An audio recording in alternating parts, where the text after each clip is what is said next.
আমরা পাল সম্প্রদায় এখানে যে কয়েকবার আছি, তাই এর তো মানে কয়েক ঘরই আমরা বাদ দিয়ে দিয়েছে।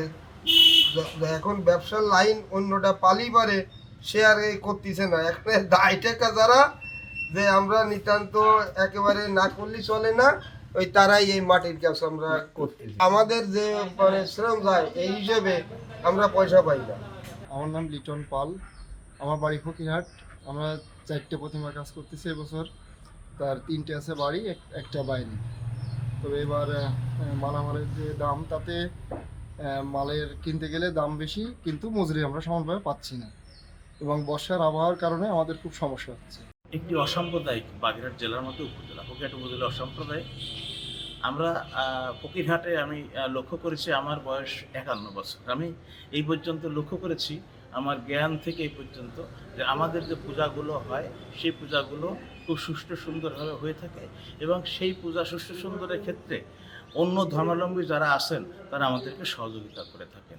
ফকিরহাটে বিগত দিনে কখনো আমাদের পূজার পরে অত্যাচার বা নির্যাতন বা কোনো প্রকার ঝামেলা হয়নি।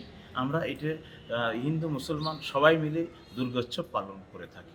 আমরা কিন্তু শুধু দুর্গোৎসবের সময় মুসলমান ভাইরা আসেন শুধু তাই নয়, আমরা ঈদের সময় আমরা একই সাথে ঈদ পালন করি। সেই দিক থেকে আমি মনে করি যে ফকিরহাট উপজেলায় আমরা যে পূজাগুলি উদযাপন করব, সেই পূজা অবশ্যই সকলের সহযোগিতায়, বিশেষ করে মুসলিম ভাইরা আছেন এবং প্রশাসন, পুলিশ যারা আছেন, মাঠে সেনাবাহিনী আছে, সব মিলায় এবারে পূজা সুষ্ঠু এবং সুন্দরভাবে সম্পন্ন করতে পারবো। বাজারে নিয়ে যেয়ে যা বিক্রি করে যে পয়সা পাই, তাতে আমাদের এই কাটা তুলা খরচ তাই হয় না।